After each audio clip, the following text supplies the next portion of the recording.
Hello સૌ હરિભક્તોને જય સ્વામિનારાયણ।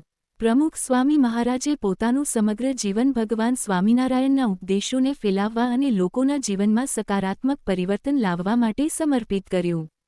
તેમનું જીવન સાદગી, નમ્રતા અને નિસ્વાર્થ સેવાનું પ્રતીક હતું।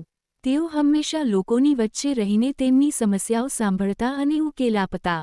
તેમની શાંત અને પ્રેમાળ સ્વભાવથી લાખો લોકો તેમની તરફ આકર્ષાયા। દેશની રાષ્ટ્રીય સાહિત્ય સંસ્થા, સાહિત્ય અકાદમી, દ્વારા શાહીબાગ ખાતેના બાપ સ્વામિનારાયણ મંદિરે 23મી માર્ચ 2025ના સાંજે 6 વાગે પ્રમુખ સ્વામી મહારાજના જીવન પર આધારિત પુસ્તકનું વિમોચન કરવામાં આવશે। પ્રમુખ સ્વામી મહારાજના જીવન અને કાર્ય 52 સંતવિભૂતિ પ્રમુખ સ્વામી મહારાજ પુસ્તક પ્રકાશિત કરાશે। સાહિત્ય અકાદમી, ભારતની રાષ્ટ્રીય પત્રો એકેડેમી, ભારતની ભાષાઓમાં સાહિત્યના પ્રચાર માટે સમર્પિત એક સંસ્થા છે। 12 માર્ચ 1954ના રોજ સ્થાપના, તેને ભારત સરકાર દ્વારા સમર્થન આપવામાં આવે છે, જોકે તે ભારત સરકારથી સ્વતંત્ર છે। તેનું કાર્યાલય દિલ્હીમાં મંડી હાઉસ નજીક રવિન્દ્ર ભવનમાં સ્થિત છે। આ પુસ્તકમાં ભારતીય સંસ્કૃતિના વૈશ્વિક ઉત્થાન માટે પ્રમુખ સ્વામી મહારાજના જીવન અને તેમના દ્વારા હાથ ધરવામાં આવેલા સામાજિક અને આધ્યાત્મિક અભિયાનોના વિવિધ પાસાઓને સરળતાથી રજૂ કરવામાં આવ્યા છે। આ પુસ્તકના લેખક મહામહોપાધ્યાય સ્વામી ભદ્રેશદાસજી છે। કેન્દ્ર સરકારના સંસ્કૃતિ અને પ્રવાસન મંત્રી ગજેન્દ્રસિંહ શેખાવત તેમજ ગુજરાત સાહિત્ય અકાદમીના અધ્યક્ષ અને પૂર્વ IAS ભાગ્યેશ ઝા, પ્રસિદ્ધ સાહિત્યકાર રઘુવીર ચૌધરીની ઉપસ્થિતિમાં વિમોચન કરાશે।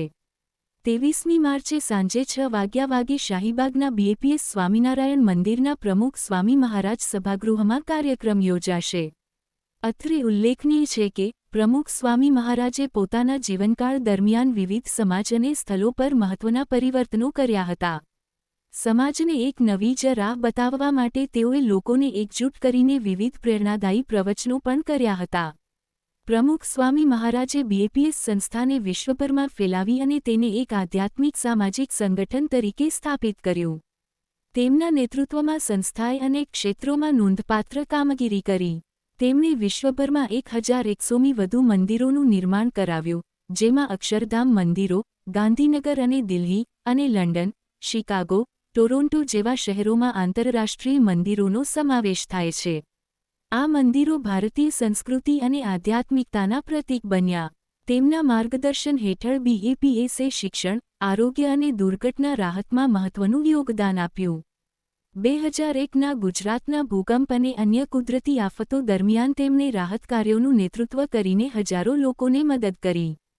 તેમણે યુવાનોને નશામુક્તિ, નૈતિક જીવન અને સેવાના માર્ગે લાવવા માટે અનેક પ્રવૃત્તિઓ શરૂ કરી। તેમના પ્રેરણાદાયી વ્યક્તિત્વથી લાખો યુવાનો જોડાયા। તેમણે વિવિધ ધર્મો વચ્ચે સંવાદ અને શાંતિનો સંદેશ આપ્યો, જેના કારણે તેઓ વિશ્વભરના નેતાઓ અને ધાર્મિક આગેવાનોમાં આદરણીય બન્યા।